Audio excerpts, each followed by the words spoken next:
الحمد لله رب العالمين. الحمد لله الذي بعث إلينا محمدا صلى الله عليه وسلم رسولا أمينا وبشيرا ونذيرا وداعيا إلى الله وسراجا منيرا، ففتح به قلوبا غلفا وأبصر به أعينا عميا وأسمع به آذانا صما، أقام به على الخلق حجة وأنار به المحجة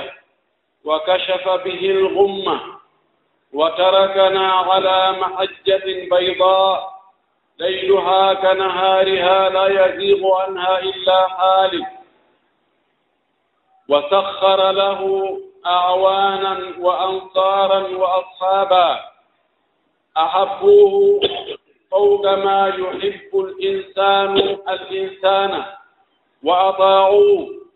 وتفانوا في خدمته وفي حفظه ورعايته والاعتناء بما جاء به. تلقوا منهم الشريعة وتلقوا منه الأخلاق الحسنة والسلوك القويمة، فكان مدرسة قويمة قيمة خرجت الأجيال المتميزة، سادوا الدنيا، نشروا الدين والعدل، رضي الله تعالى عنهم وصلى الله عليه وعلى آله وأصحابه ومن سار على منوالهم إلى يوم الدين. عباد الله، اتقوا الله حق التقوى وراقبوه في السر والنجوى، واعلموا أنكم غدا بين يديه موقوفون، وعن أقوالكم وأفعالكم ستسألون وستحاسبون. من عمل صالحا فلنفسه ومن أساء فعليها وما ربك بظلام للعبيد. واعلموا أن هذه الأمة، أعني أمتكم أمة محمد صلى الله عليه وسلم، من أعظم الأمم ومن أكرمها عند الله. كنتم خير أمة أخرجت للناس، تأمرون بالمعروف وتنهون عن المنكر وتؤمنون بالله. هذه الأمة التي بدأت بشخص واحد بمحمد صلى الله عليه وسلم، الذي ولد عام الفيل، الذي ولد من أب وأم من أطهر الأنساب، ولد بين جبال مكة، ولد يتيما وترعرع وكابد، نقل إلى البادية ليتلقى اللغة الفصيحة وليعرف ويتعود على حياة البادية القاسية في بيت السعد عند الحليمة السعدية، ثم رجع وكان تحت رعاية جده عبد المطلب الذي أسبغ عليه من الحنين والود ما الله به عليم، حتى توفي جده، ثم صار تحت كنف عمه عبد المطلب الذي لم يأل جهدا في حمايته وفي خدمته وفي رعايته، حتى مات هذا أيضا. فلما بلغ أشده آتاه الله النبوة والحكمة، وكان يخرج إلى جبال مكة في غار حراء يتحنث أي يتعبد، يبحث كيف يعبد الله، فقد تيقن وعرف أن ما يعبده قومه ليس صحيحا. وجد الأصنام والأوثان متناثرة بين هنا وهناك وملتفة حول الكعبة، كل له إله خاص يعبد، ولكل قبيلة إله مشترك يعبدونه، ولكل عشيرة، وهكذا تحنث حتى جاءه الوحي، جاءه جبريل فأنزل عليه سورة اقرأ. قال ما أنا بقارئ، فضمه ثم أرسله ثم قال اقرأ، قال لست بقارئ، ثم ضمه حتى علمه، قال اقرأ باسم ربك الذي خلق الإنسان من علق، اقرأ وربك الأكرم. ثم جاء مضارا خائفا وجلا، ظن أن الجن قد استحوذ عليه، رأى أمرا مخيفا، أمرا لم يخطر له ببال ولم يسبق له مثيل، ولكن زوجته الطاهرة المطمئنة راسخة الإيمان طمأنته، ثم أخذته إلى ابن عمها نوفل، وقصت عليه قصة محمد صلى الله عليه وسلم، وجرى ما جرى. ثم بدأت المعركة بين الحق والباطل، فقامت قريش فقالوا لا يقوم هذا الحق أبدا، ولا تكون كلمة التوحيد هي العليا. ثم بدأ ينادي الناس فرادا وينتقي منهم من عرف من حصافة عقله ورجوحة فكره، فنادى فدعا، ثم وجد من يجيب، لكنهم وجهوا بالعذاب وبالضغط الاجتماعي والضغط الفعلي، فشردوا فذهبوا إلى الحبشة. ثم بعد ذلك أذن الله له الرحيل والهجرة، فوجد أن جو مكة ليس جوا مناسبا للدعوة. السادة والقادة والساسة والأثرياء والوجهاء كلهم على دين الوثنية، كلهم يؤيدون الخرافة، كلهم يؤيدون العبادة لغير الله. هذا التيار العارم القوي المتين مقاومته ليس أمرا هينا. هيأ الله له أصحابا وأنصارا ومكانا آمنا في مدينة نبوية، قلوبهم وأفئدتهم كأفئدة الطير يحنون إليه، واتفقوا بأن يأتي إليهم، وإذا أتى إليهم يمنعونه مما يمنعون منه أولادهم وأزواجهم وأموالهم. فأذن الله له بالخروج، فطلب الصاحب وهو أبو بكر، وجهز الرحيل وطلب الدليل، أخذ الأسباب التي ينبغي أن تتخذ للنجاة، والنجاة بيد الله سبحانه وتعالى. وكان من الإمكان بقدرة الله تعالى أن يطيره من السماء أو يخرجه في بحبوحة النهار ولا يستطيع أحد أن يراه، لكن حتى تكون سنة متبعة في أمته خرج متخفيا، بل لو الطريق خرج إلى الجهة التي لا يريدها، واختفى في الغار، وأمر من يمسح الآثار واتبعوه حتى كادوا أن يجدوه، حتى يقول صاحبه أبو بكر الصديق رضي الله تعالى عنه لو نظر أحدهم تحت قدميه لرآنا. قال يا أبا بكر ما بال اثنين الله ثالثهما، ويطمئنه لا يخاف. الأمور كلها بيد الله سبحانه وتعالى، قد قدرها وقضاها، لا يكون إلا ما قدر وقضى. وهكذا خرج حتى وصل المدينة، واستقبل استقبالا حارا، وآخى بين المهاجرين والأنصار، وبنى مسجدا، وجهز جيشه، وكتب الوثيق بينه وبين جيرانه، ورتب الأمور كلها، وقوى دولته، وأنشأ ما يمكن أن ينشأ للتقوية وللدفاع. عندئذ أذن الله له بالانتقام والجهاد. هذا رسولنا صلى الله عليه وسلم قد عانى بهذه المشاكل وبهذه المعونات وبهذه المشقات، جاب المفاوز وركب المهالك وواجه العدو،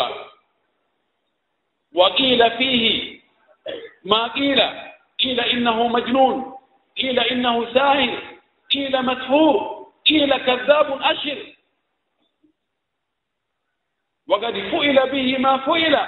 لما ذهب إلى الطائف، سلطت إليه الصبيان والمجانين فرموه وأدموه، لكنه صبر وثابر ودعا واحتسب، لأنه يعرف أن العاقبة للتقوى. هذا الرسول الكريم الذي اختاره الله من بين الخلائق وأحبه،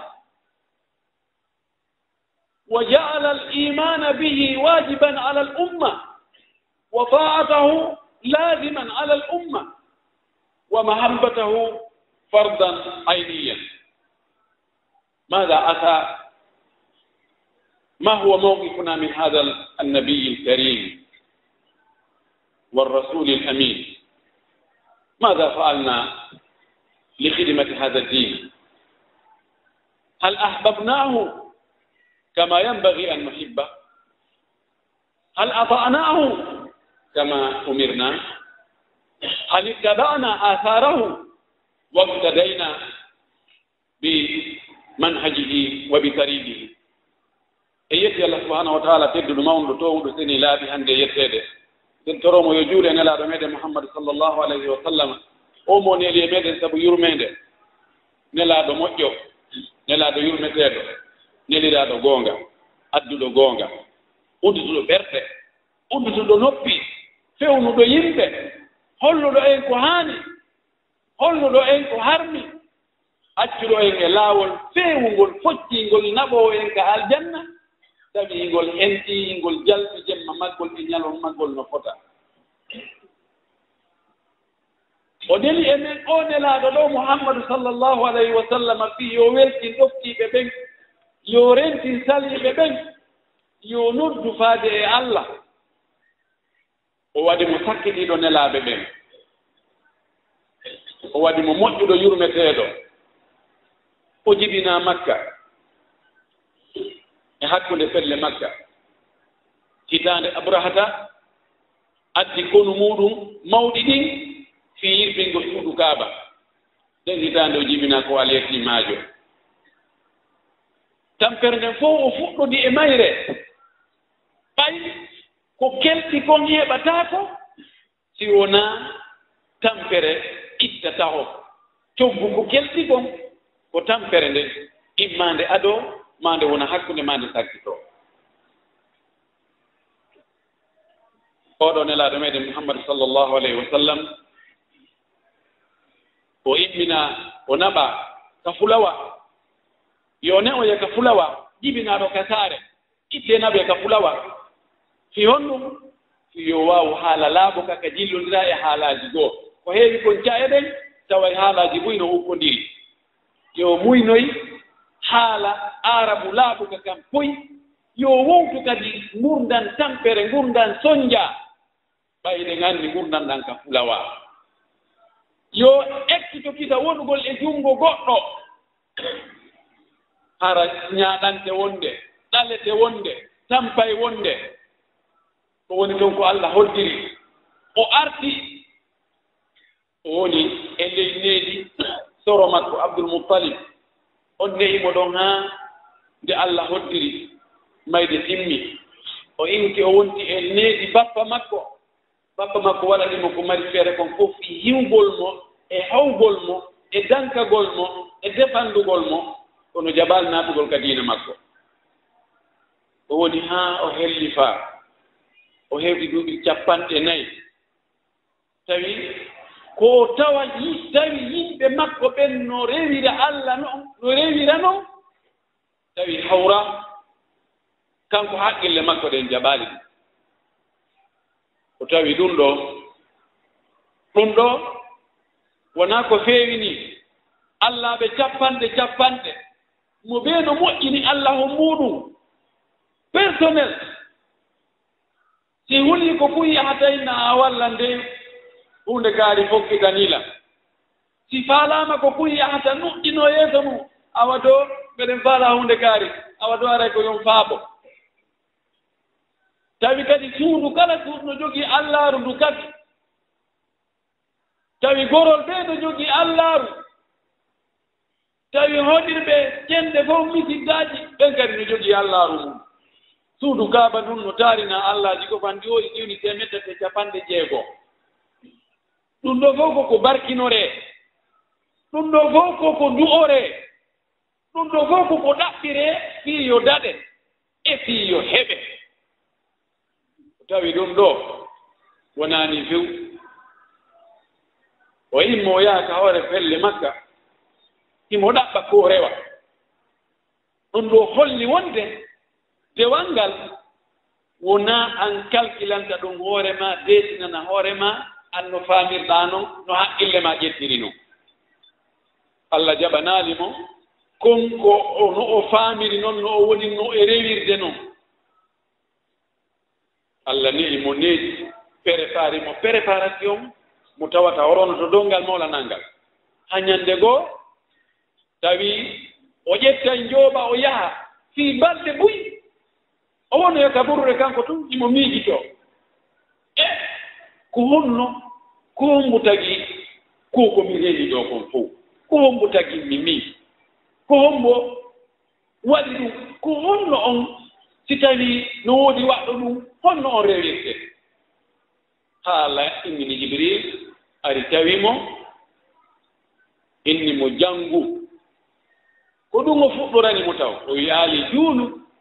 o wiyaali hooro o wiyaali hajju o wii janngu o wi min naami janngo on naami taalibaajo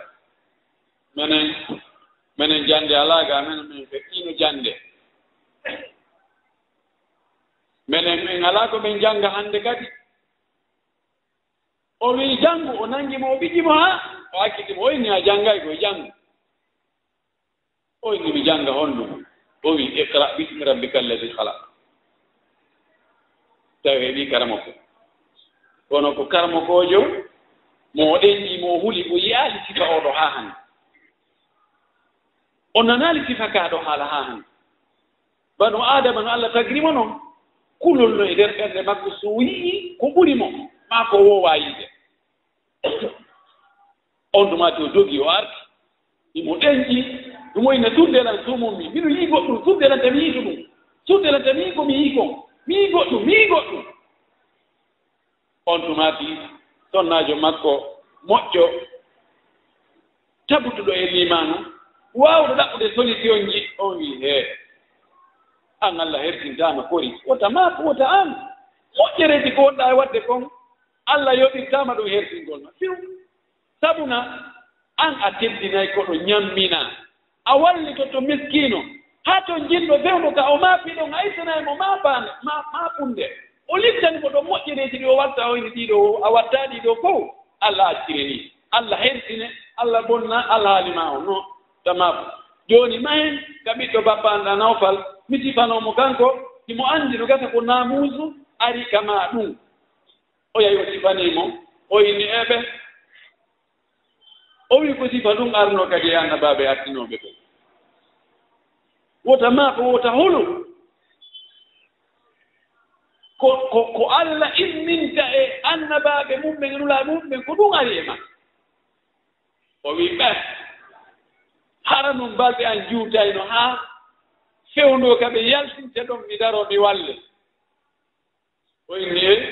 a mukhrijiyahum ɓe yaltino yaylan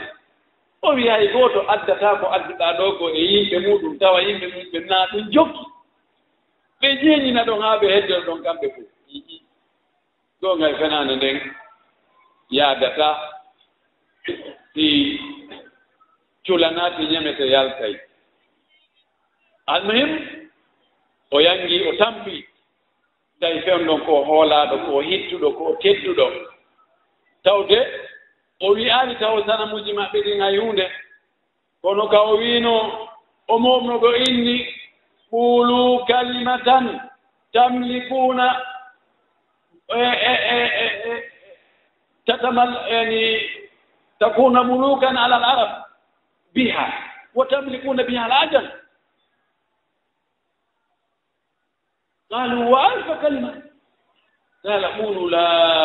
إله إلا الله قالوا أتجعل الآلهة إلها واحدا إن هذا لشيء عجاب وانطلق الملأ منه أن امشوا واصبروا على آلهتكم إن هذا لشيء عجاب o wi engol kongol ɗo on wona e hoore arabu ɓen fof on jeeya kadi ɓe wona arabu fof ɓe haysi ko ɓuri wuurde meɗen wattini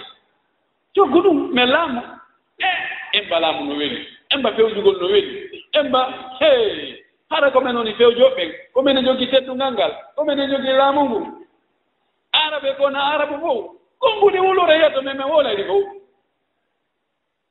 o inni inne la ilaha illa allah kamɓe ɓe annduno ko ɗum firi enen annda la ilaha illa allah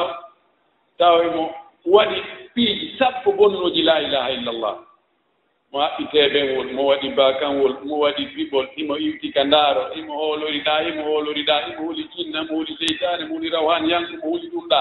mon ɗum la ilaha illallahu la ilaha illallahu la ilaha illallah bare la ilaha illallah hoolama otomoɗi oto woofi ɗum la ilaha illallah terninga wara allah ma so yi bolli jani la ilaha illallah hay bolli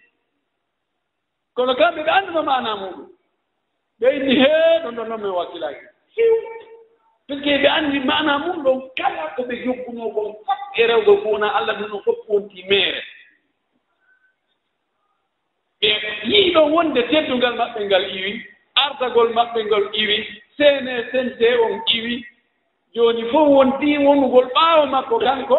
o wona dirigan joni ardiɗo men a addani men ɗo ko min jaɓata few ɓe diitondiri ɓe ni bonno watte ngo ɓe yi har bo ilal abad haare hañande gere o noddiri seeɗa seeɗa ɓe o tawi ɓe ɗo no jogii haqqillaaji no jeya arti ɓe notaade ɓen aboubacry siddiq e waaɓe no ɓen wayi notori seeɗa haa ɓe tawi ɓen anndi o fuɗɗi keɓɗo groupe um sikko jooni ɓe nano groupe um terroriste ma intégriste ma goɗɗum goo ɗo inni ɗo ko beedaro ɓen ndumura ɗum naa ɗum no yaajude tum sen acciri ɗum ni moƴƴata ɓe dari ɓe wiimo ɓe kala mo fewjata fii muɗum si naati ka diina mouhammad ko yo lettumo haa ka lette ɗen hatti ɗum ma o waran eɗen anndi bilal en ka rewɗaa ɗon ammar bun yasir en ka rewɗaa ɗon yasir en sumayya en e waaɓe no ɓen wayi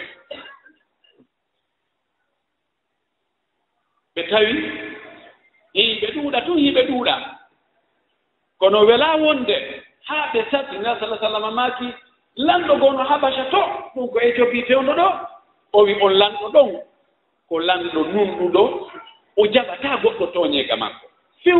yo woɓɓe heɓɓe feero yo dogu yaara ton woodi worɓe e sonnaaɓe ko dugu ɓe yehi fattoyi ton ɗum kadi ɓe accaali ɓe jokkitiɓe ton kadi ɓe innini andu yo yaw ɓay on no jogi resoge lanɗo on yo yaw o inna hee ɓe ko rebelɓe ni ɓe ko bomɓe ni ɓe ko sendiɓe hakkunde nene e ɓiɗɗo hakkunde ɓeynu e mawdi muɗum hakkunde ɗum ɗo e ɗum ɗo o addani men diina ko men annda o joggin ɗin ni ɓe men hoolorno jogagol haqqille mum nde o yenni allah ji amen ɗi o wii ɗum ɗo o wii men ɗum ɗo taɓe wonu ɗo ɓe yewti haa kono ɗe nganndi jafara ko honɗum o jaabi honɗum o jannguno ay lanɗon anndi jagi ko goonga ko ɓe woni kon kamɓe ɓe yaɗa tooñaaɓe faala heftugoɓe kadi fayintino lettiraɓe o wi o ɓeeɗo so on addanilan ɗo fello kanŋe fii on hettiɓe jaɓata ɓe woni ɗon ha Allah hoddiri newni noon jooni yo nelaaɗo fer kañum e sahabaaɓe mum ɓen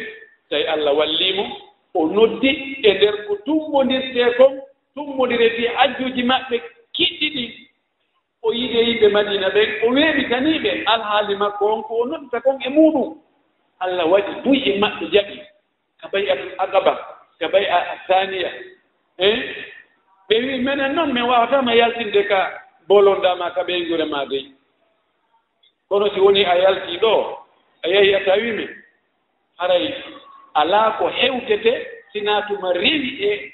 jawle amen ɗen ɓiɓɓe amen ɓen e ɓeynure amen ɗen e wonkiiji amen ɗi tawanno fof ulanni hewtoye kono ko tuma yaaɗa toon noon Allah newnanimo yo yalta yo yaw nelaaɗo fere paari o eɓɓani fi janngingol en ene wonde neɗɗo maƴata tum unto e fiiji ɗi ko ɓe wara kalkiiji ko ɓe o ndaara yollorɗe e jawruɗe o ɗaɓɓi tawomo o yaada o ɗaɓɓi ko waɗetee kon o ɗaɓɓi annduɗo laawol ɗowtoowo o eɓɓani ka suuɗeteeɗon o yaltiri naaka o fokkitiri ɗon mo fokkitiri hirna selen e ñaam nano o yaltiri keren funnaange taw o turi jurol ngol few o yahi o naato e fammeere ɓe jokkiti haa ɓe hewti fayda tawi ɗi ɓe yurnike ley teppe maɓɓe ɗen ɓe yiyay ɓe kono Allah jogii gite maɓɓe ɗen ɓe yiyaali haa ɓe imminaaɗo ɓe wii kala adduɗo Muhammad himo wuuri wo himo maayi wo hara himo jogii gelooɗi temedere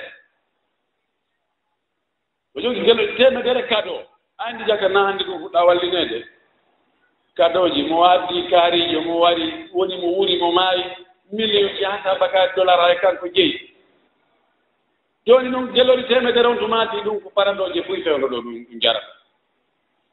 parce que gelooɗi temedere ko ɗum woni diya fewndo ko fanndi o jona yen milliard e goɗɗum woɓɓe goo ɗaɓɓitiri mo ngayngu woɓɓe goo ɗaɓɓitiri mo faala heɓugol on kado ɓe joldi ɓe ƴawri ɓe o woni ɗon ko yahatawa balɗe tati haa anndi jooni teppe deƴƴi fayda ɓe taƴike ɓe ronki ante jurol majji yew on tumati o yalti kanko e tindinawo ɓe takki pelle ɓe turoyi haa ɓe hettoye laawol Madina ɓe nganndi no woniri no jiran wiiri noon haa o hewtoye Madina o jaɓɓa o teddina o tolna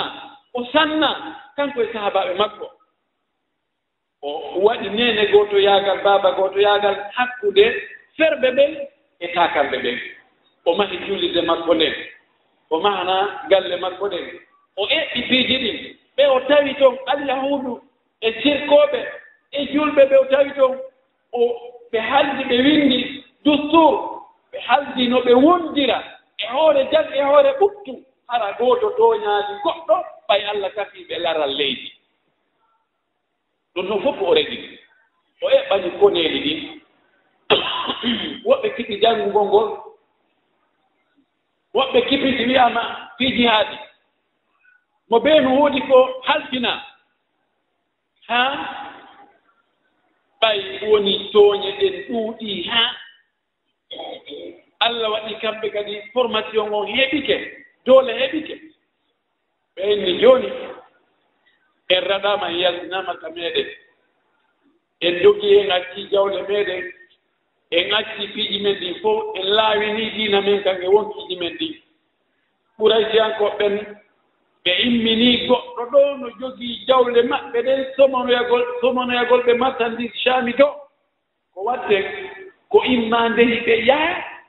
attaque ɓe ɗen hedden ɗon ara en henndike seeɗa e jawle men ɓe heɓi ɗum ɗon laawoyi fey ɓeyni jooni haɓɓode ɓe ka artugol ko on tumaade ɓe nganndi gere badru on waɗi o nelaaɗo sallah sallam ɗi gereji ɗi hokki e muɗum hino badr e hino handak e hino ohud e hino gereji goɗɗi goo zatu riga e gereji ko o waɗi haa tabuka حاول بدء والأود إذا عندي يومها انجل عنه الناس تأييب بفقد دي بوتيكمو تأييب بفولي سونو أولو تدعي بنجينا يوبي هافر بهاي نميني يو محمد إيم بإفنا برو تمن دي جنغو فالنا قولي نبي بيارو يبدونو ديرا مبينو حبتيكو كان ورثة محمد بايرا دولا ينو تدونغا لا ماكي من يرد عني فله الجنة أو فهو رفيقي في الجنة وهم بيين تتبعوا هذا بهيو تعلم هذا يجدري مقارنة جنات الجنة ما هذا كمينه وردو تكا الجنة sahabat be tinani no dum taydo no hittuno e mudu no way wa hande tawi en nani inde ka buudi hebo to ara ko boyi wiyi to be masandi nokku kali o hebay onno 500% bénéfice no hawjirte e dum non no hittinirde e dum non kambe ko non aljanna hittinobe goddo maji wiwi e hoore nelaado be hayti be yibe fampo yibe mo be o mari ko no bugade ko don woni hawrude ha on do yani maayi goddo ari darti do on non kadi fida maayi goddo ari darti do on fida maayi goddo ari darti do on fida maayi kulluhum tasarrau amama rasulillahi sallallahu alaihi wasallam talaba aljanna فألقى الله الخوف في قلوب المشركين فقالوا إن بقينا هنا حتى رجع هؤلاء رأينا كيف صمد هؤلاء لقتلونا كيف يكبروا درسيكم وكليكم أولو ما يقول على دارو بلاسمك أولو ما يقول على دارو بلاسمك سيجوني كدو هابي هم بتو بهاي كدو دو بهاري بتاوي يندوارا فيرا من بني Allah wadi kulol ka berde mabbe be dogi be fottiti igereji do fop ko nela do wadi kon ko fi hondu fi yo daru suudu fi yo ebo oto fi rewbe lababe fi ebo gol fewjore fi tene sente fi dolokaji labadi fi hondu fi moketiji o way fi ka dina fi yo Allah goto rewe ara Allah be dido ala ko ɗum woni kiyanki fof ko ɗum woni ndetti fere fof ko ɗum woni o soñja fof ɓeeɗo sahabaɓe nelaaɗo ɓe Allah wurti yiɗugol mo ɗoftagol mo defandugol mo tawi nelaaɗo mo ɓurani ɓe hoore maɓɓe ɓeeɗo ko waɗi kon no mawni ɗum waɗi sallallahu sallam maaki la yu'minu ahadukum حتى أكون أحب إليه من والده وولده والناس أجمعين أو فوقهم إن المنغل تمتا حتى ومن ولا أنتجي أولي كنين مكو إبن مكو ولا تمكو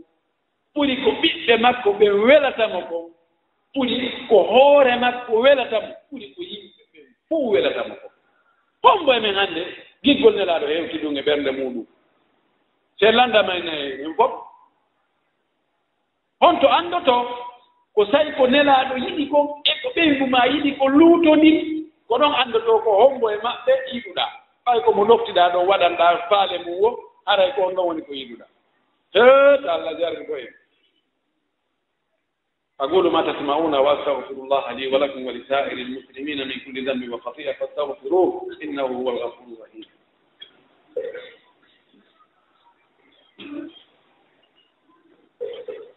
الحمد لله وكفى وصلاة وسلاما على نبيه المصطفى وعلى آله وصحبه من تبع أثاره واكتفى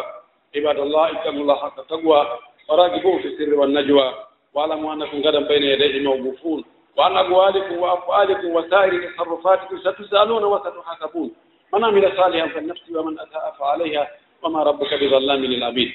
أيتي الله سبحانه وتعالى كفتورك حق لإكتموده yentori mo yo londi en ko ɓuri yiɗude yettirede ɗin yettire moɗi yo jaɓan en kadi o marana en haka bonata tan o yoɓa en ha yoɓa en aljanna en toriki Allah yo Allah o yaafo en bakkatuji men ɗi yo Allah o mawni mbaraji men ɗi yo Allah o waɗu en taalibaɓe nelaɗo yiɗuɓe nelaɗo jonnitoɓe lara sallah sallam haqqiji makko ɗin musidɓe julɓe tedduɓe oɗo nelaɗo meɗen Muhammad sallllahu alayhi wa sallam eɓe sahabaɓe ɗo ɓeɗo iɓe jogi haqqeji e hoore meɗen nani haqqeji nelaaɗo ɗin e hoore meɗen no jeeya e majji ko yen gomɗinmo ya ayuha alladina amanu aminu billahi wa rasulihi hey ko onon yo julɓe gomɗine Allah gomɗine nelaaɗo Allah ko noni gomɗingol ko jaɓugol wonde ko nelaaɗo maaki kon fof ko goonga fof hiɗa jaɓi hiɗa weltori hiɗa selliti hiɗa siɗi kadi ko alda e sikke wonde kan letti ko goonga woni noon koko feƴƴunoo ko hari a jibinaaka ɗum waɗi o yeetima woni koko aroyta yeeso ko hewtaali taw ko ya anndi goongina wonde ko Allah tigineli o nelimo haa e hombo haa e ma an tigi fii hon ɗum fii yo yottin diina ka Allah yiɗi rewireede kan e ma jaɓaa ɗum gomɗinaa ɗum goonginaa ɗum ko o maaki kon fof inna samina wa ata'na min nani min jaɓi min ɗoftike min waɗay ɗum ɗo ko haqqeji makko ɗi wondi e hoore meɗen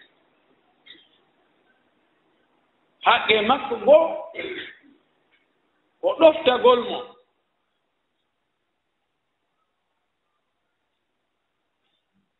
ko Allah yamiri fayda ɗoftagol hoore mum kon fof imo wattu ɗon kadi nelaaɗo ya ayuha alladina amanu atiu llaha wa atiu rasula wa uli l amri minkum wi wa in tuti'uhu tahtadu kono yo julɓe ɗofte Allah ɗofto ɗon nelaaɗo Allah ɗofto ɗon ɓe Allah waɗi yeeso moɗon ka diina e ka dawla fanninɓe yamiraaɗe yeddugol Allah o wi si on ɗoftike nelaaɗo on haray on feewi no ko wi wa man yuti rasula faqad ataa allaha mo ɗoftike nelaaɗo on haray o ɗoftike Allah ɗoftagol mo ngol inna almuhibba lilmuhibbi mutiu giɗo o ɗoftuɗo mo yiɗi on sa yiɗi goɗɗo ko o wima ya waɗi konko maɗa kawe kon ko fawat idan ɗoftoɗen mo ɗoftagol mo ngol ko o wi yen waɗu kon sina hara ko nganto tawi en mara feere pewno ɗon waɗugol ko yen waɗu ko haɗe kon ko en acci o maaki ida amartukum bi amrin fa'atu minhu mastata'tum wa ida nahaytukum fantahu simi yamini on hunde waɗireende fodde no mari ɗon feere noon fewno ɗon no waawi tawa yamirore allanti yamirore nelaaɗo nden no hawromiri e nawnaare ma ida e hoore laawol ma a yejji ma ida ɗaani ma hakkille ma timma ko ɗon woni arde e mum fodde taaga na yaawi na an moƴƴinanta hoore ma taaga on e ɗum ɗon mara feere o wi simi haɗi on accee idan ɗoftoɗen nelaaɗo ɗum ko farilla wonɗo e hoore men no jeeya farillaji wonɗi e hoore meɗen ko haqqeji makko mahabbatuhu yiɗugol mo ngol qul in kuntum tuhibbuna allaha fattabi'uni yuhbibkum allah wa yaghfir lakum dunubakum si tawi ɗe yiɗi Allah iwtire mbaawo nelaaɗo joggen mo o hollay ko honno Allah yiɗitte ko honno kadi Allah yiɗittay ñande goo ɗan noon hadis jaabir goɗɗo ari o wi nelaaɗo ko honde darngal ngal daroto nelaaɗo fagi o lanndama ko annda wonde ko ɗaɓɓay ko hilno o annda oya finditi kadi fayi ene nelaaɗo ko honde darngal ngal daroto ko ɗum mi lanndima ɗo jooni ɓe jaabawol heɓ ko miɗo anndi ma mi annda ko ni maa ko ni o wi ene ni kadi mi lanndoma ko honɗum heɓlaniɗaa darngal ngal si ngal darike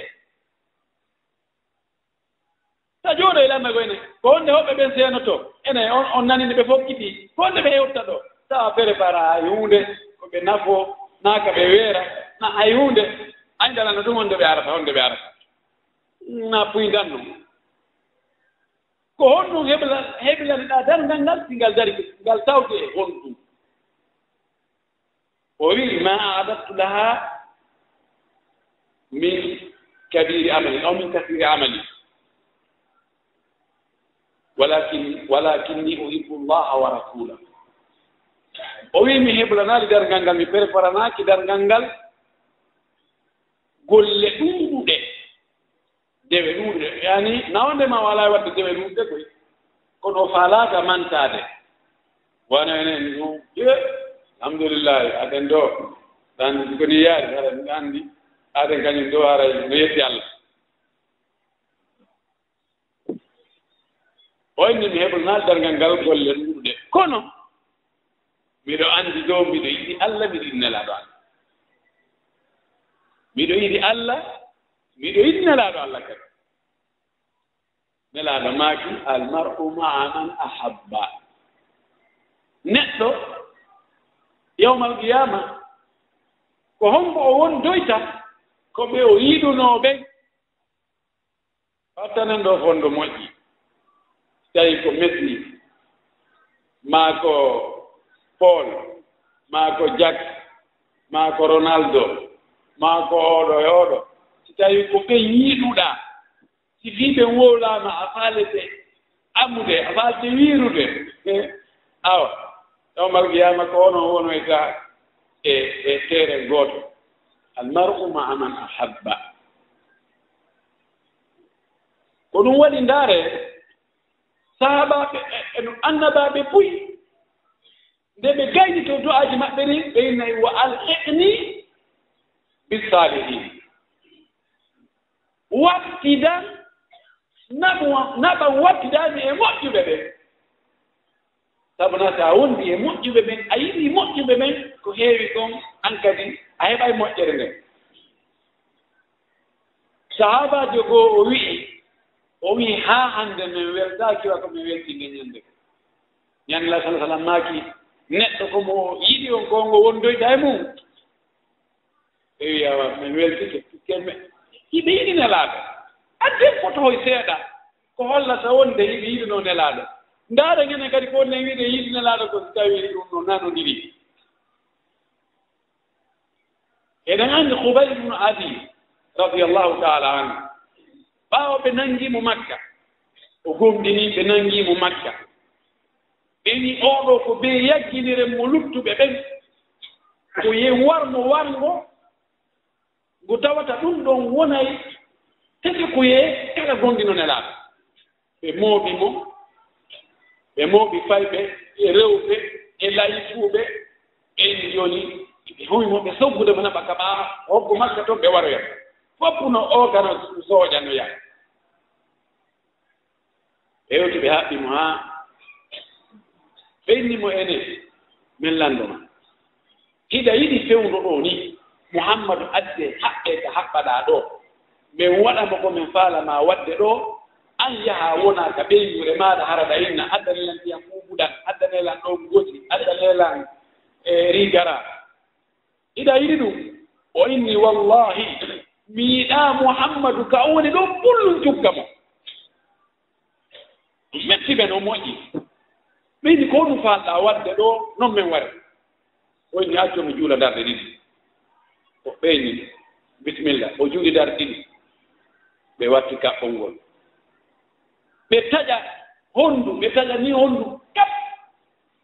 ɓeyna ene hiɗa yiɗi yo Muhammadu adde ɗo min waɗamo ko min watte ɗo ko anya aka ɓeynure maɗa fowtoɗa o inna o ko noon ɓe taƴrimo kuntum haa won ikiye giggol ko ɗo hatti ka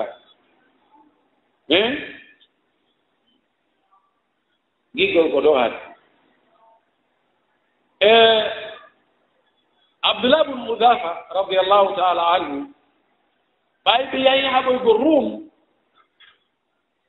e nder leydi Shami ndi kaɓe nanngondiri e koneeliji Rum ɗi won ɓe foola kaɓe nanngondiri o ɓe foola landu Rum inni noddi général mum ɓe inni min mi annda ko si honɗum onon e ɓe so nanngondiri yommuri ɓe ɗuuɗude yommuri ɓe ar kono ɓe foola yo ko honɗum waɗi goɗɗo ni ɓaynayo men ɗayni acci men yettoma sirru o ɓemɓe men woni haɓude ko ɓe yiɗi moɓe jokki on ɓe gomɗinima kon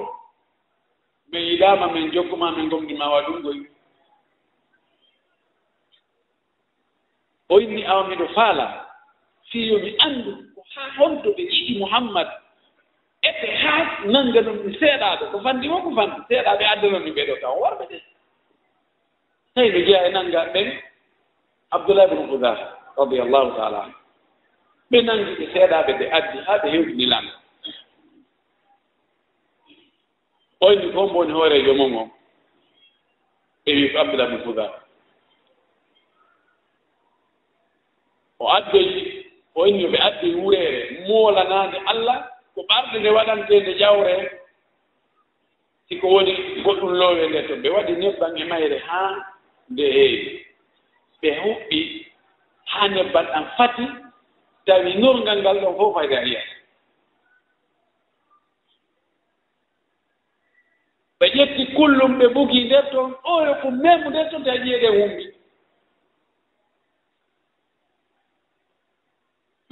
o inni jooni ko miɗo lanndoma an wonɗo hoore goote lesiiji ɗiɗi mi jonne feccere laamateeri anndi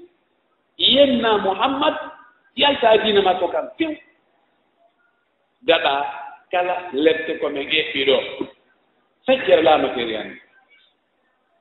so a jaɓaali ɗum kayinde wureere ka kunkullo nguntaa ɗo ko ɗo wontotoɗaa o inni mi yennata Muhammad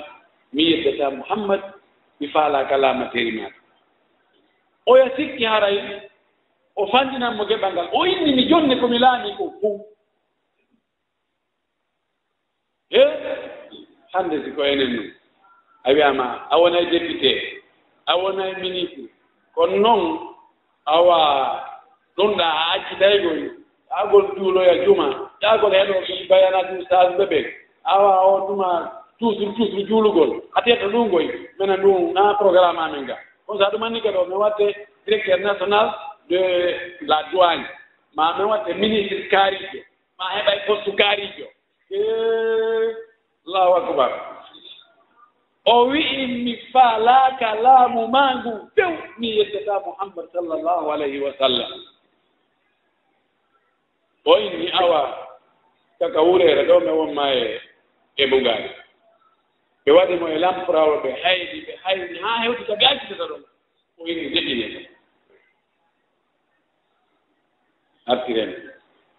o inni mi sikka yi ka fof fof o inni hiñi o wi haa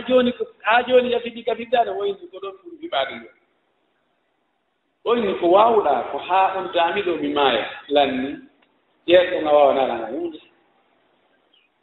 o inni haa jooni miɗo faala ya waɗu hunde wootere ke mi anndi Muhammad alaa ko fotanta waɗa hunde wootere ɗo mi accite an e ɓeeɗo wonduɗaa ɗo fuu o wi honɗum o wi ara lunnuɗaami ka hoore ɗo waɗa keefeero lumnaade de honɗum luɓata o ndaari ɓe julɓe haɓɓaaɓe o inni mi jaɓi o ari o lumni hoore makko nde o yawi gardiɓe mum ɓe yoɓe firtu ɓe nattuɓe haa ka ɓe anndi ɗo ɓe ɗaɗi woodi giggol waɗi on ɗum ɓe inni ɓe artay ko Saydna Omar radiallahu taala anu kanko on tumati woni khalifa o ɓe ari haa ɓe hewtimo Abdoullah ibn Hudafa inni mi waɗi goɗɗum bone molanaaɗo ko ɓe mi yettoma on tawa bone tawa mi annda ko onno mi yettitita ɗum o sifanimo gisa woni mi lunni ko waɗa kefeero mi daaruɓe yimɓe ɓe o nangi ɗo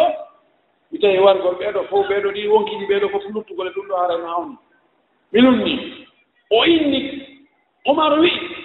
kullu muslimin yajibu alayhi an yugabbila ra'saka fa ana awwalu man yugabbilu ra'saka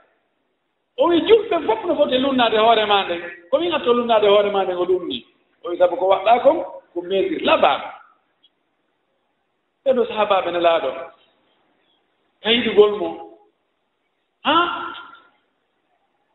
hutuba o yonantaari ko adden exemple ji kelɗuɗi jooni ndaare fewndo badri ɓawnɗal sallah sallama o andi joni wona julaaɓe ɓen hannde kadi o woni e nanngondirde ko armiiɓe arɓe ti geɗe tigi iɓe ɓuri ɓe ɗuuɗde ɓe ɓuri ɓe arde o tawi ɓe o lanndi to jama on ɓay jama on ko fokkitanno ko njula o heɓugol jawɗi senndi ɗe woyni hi joni noon njula laawike batayon ari ko honno wiiɗon tak on no wiyete mo haajirnaɓe inni ɓe woni ɓe fof mo woni konnguri labaɗi o inni hey ko noon yo yimɓe wowlanenan ko mi waɗa ta kamɓe inni ha e nelaaɗo a sikkay ko menen faandiɗa o inni mise kamɓe ɓuri ɗuuɗude ɓe yoni ɓuri on 80 e goɗɗum pourcent e nder konu ngu ɓe wi nelaaɗo min gomɗinima min bonginima min hoolikema min jonnima aadiji amen ɗi min yeetikema alaa ko hewtete sinatuma rewi e ɓeymuri amen ɗen e jawle amen ɗen e ɓiɓɓe amen ɗen e wonkiji amen ni taw si hewte minen natama kala min gomɗinima sa wi min joni yomin imma ɗo min yaa min wuttoyo ka maayo si yomin haaɓa e wonɓe gaɗa toon ɓen min wontoto min lutti min lutta min wi'atama ko yimɓe Moussa wino Moussa ko idhab anta wa rabbuka fagatila inna ha huna ga'idun bal naqulu laka idhab anta wa rabbuka fagatila fa inna ma'akuma muqatilun ɓe yimɓe Moussa ɓe wiwno Moussa an e Allah ma on yahe haɓo so tawi o jogii ono gereeji ko nangodiro menen meɗen jooɗi ɗo meɗen ñamde lacciri ɓe wi na ɗum min wiyete men min wiyay an e Allah ma on yahe haɓon yiyen wondi menen kadi meɗen wondi e maako en komin haɓoɓe ko min wareteɓe nder mum moodi giggol waɗi enen kadi ko honɗum yiɗude nelaaɗo sallllahu alayhi wa sallam taw so yiɗugol mo ngol tun ko waɗugol o mawludu wurnutugol jemma mawludu o ƴetta kiikiɗe kecco wowla fii ɓure makko ɗen teddule makko ɗen muujisaaji makko ɗin tampere ko tampuno muñal ko muññino jikkuji moƴƴi ƴetta ɗum linta haa gite laaɓa woɓɓe ko jaaroore feera hoore haa gite laaɓa ko min waɗayno kon hay gooto e tatteeri amen ndin alaa jaarnooɗo heewtiiɓe si mi moƴƴinoke jaarude haarayno jaarooɓe fuu ɓe anndi ɓe walle ni ko ɗum waɗi ɓe jaɓataa min mi fuɗɗoo wise si mi fuɗɗiki ko maɓɓe kon kamɓe hara e wela hannde kadi on tigi waɗa ɗum jemma on fof weeta ka weeti orde bimbi haa tiiɗiɗe tawa sa ndaari golle makko ɗe e ko nelaaɗo yamiri kon tawa no luutoni fof e mum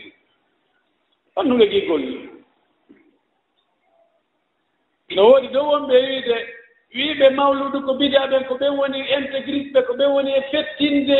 ka woni e fettude to ko ɓen woni e warde yimɓe ko ɓen woni e yowtude avion ji la ilaha illallah ko wonde mawludu ari fuuta min miɗo ka amen toon miɗo hecci mawludu ka amen min miɗo hay ko min anndi ko lale tum kadi ko woɓɓe goo ari ɗon miɗo anndi ɓe miɗo anndi nde ɓe ari ko ɓen ani men inni o nokkukaare kadi no waɗa mawludu ko honno woni mawludu ko yon tigi wurnudu jemma on wona jemma laltu kadi wurnitirteeno on tumaji fuɗɗa ɗo anndi ɗum jooni noon ɓe wonnoɓe ɓaawa toon ɓen fof haa ɓen ɗon kadi ko ɓen wonno e fettinde ɓe on intégriste ɓe ka latno mawludu sinkegol fuɗɗegol tawi nelaaɗo paatike yoni duuɓi temeɗɗe nayi lanno no maaki hayru ɓurundi ganndi tuma ladina yalno tuma ladina yalona ko dawla fatimiya wonnoɓe misra ɗo ɓen ko ɓen sinki mawludu fii nawlugol annasaraɓe wonɓe ɗon ɓe wonnoɓe wadde 24 noel maɓɓe o ɓayti hewti ɗon giɗi giɗinde no ɗuuɗi ɓeyni enen kadi giɗi giɗinna no ɗen nelaaɗo men o ɓay nelaaɗo maɓɓe o ɓuura nelaaɗo men o koni ɗum fuɗɗori haa noon jooni naati e jagambe intérêt ji naati nder ton enveloppe uji naati nder ton jooni mo woli ɗum no waawi wiyeede ko intégriste yo kono nelaaɗo anndaa ɗum nelaaɗo yabiraali ɗum sahabaaɓe waɗaali ɗum almaami ɓen nayo waɗaali ɗum taabi'inoyi waɗaali ɗum haa eɓe duuɓi temeɗɗe nayi ɓe nelaaɗo naaki ko ɓeeɗo ɓuri moƴƴude e mofte hannde fof ɓen ɗon fof waɗaali ene ɓurɓe jasde ɓe ngala ñinne yiɗnilaaɗo yen wadde ɗum ayu hubbi haada yiɗugol nelaaɗo ngol ko yaa ɗoftomo nananaamo intira ɓaawo makko rewira Allah no o rewirno Allah noon tawa iya yiɗimo ka ɓernde ma ɓuri ko yiɗuɗaa kala huunde tawa si yamirore makko ari luutodiri e faale wonkimaaki koko yamiri kon luttata ko ɗum wattee siko o yamiri kon ko o yiɗi kon ari luutodiri e ko ɓeygu ma faalaa kon ko nelaaɗo kon luttata ko ɗum wattee ɗum yiɗugol nelaaɗo wona mantugol jaara haa gayna yiltoo noon siko ka ɓornateeri taw iɗa lundi nelaaɗo siko ka konkuɗima iɗa lundiimo siko ka jikkuma iɗa lundiimo an ko a fenoowo an ko a janfotooɗo an ko a ño'oowo an ko a waɗɗinoowo yimɓe ɓen an ko a leetinoowo waktuuji ɗi an ko a hulɗo reedu an ko mo a okkata an ko a ɗiɗo fof wona noon ko ɗa yiɗi ndeɗo sallllahu alayhi wa sallam ɗa wurnuɗen mawluudu karama ko ɓen ndeyno fottani wonde mawluudu ko huunde sincaande ɓay alaano fewndu nelaaɗo o yamiraaɗi hatimi duɓi temeɗe men en tori Allah yo Allah waɗo yimɓe nelaaɗo Allah waɗa e ɗoftiiɓe nelaaɗo faljuɓe ɓen e yiɗugol nelaaɗo e ɗoftagol nelaaɗo yo Allahu holluɓe ko faljere ɓe jokki o accintinnaɓe en torki Allah subahana taala yo Allah waɗen e laawol ka nelaaɗo wonnoo ɗon kanko e sahaabaaɓe makko ɓen laawol ngol o weltornoo ngol en torki Allah yo Allah waɗa e malaaɓe en torki Allah yo Allah waɗa e malaaɓe en torki Allah tefoore nelaaɗo nde yo Allahu artito en nder tefoore nelaaɗo yo Allahu ɗuwo en eɗe ɗowdi dalti makko kiññande ɗowdi alaasinande ɗowdi makko ɗon yo Allah waɗu en yiɗuɓe nelaaɗo yiɗi sahaabaaɓe nelaaɗo ɓen yiɗi sonnaaɓe nelaaɗo ɓen yiɗi siɓɓe nelaaɗo ɓen yiɗi julɓe ɓen fof Allah tan hara ko yiɗirde yimɓe ɓen ko sabu ko ɓe ɗofti Allah ɓe yiɗi Allah ɓe ɗofti nelaaɗo kon hara ko ɗum yiɗirde ɓe na intérêt ji ɗin ɗum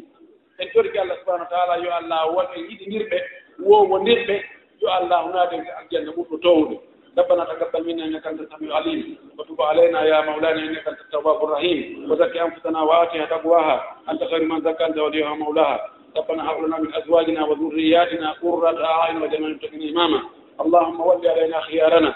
اللهم ول على المسلمين خيارهم وقنا شر شرارنا اللهم قنا شر شرارنا اللهم من ارادنا واراد اهالينا وازواجنا واموالنا بسوء وشر اللهم اشغله في نفسه اللهم رد كيده في نهره واجعل تدبيره تدميرا عليه برحمتك يا ارحم الراحمين قوموا الى صلاتكم يرحمكم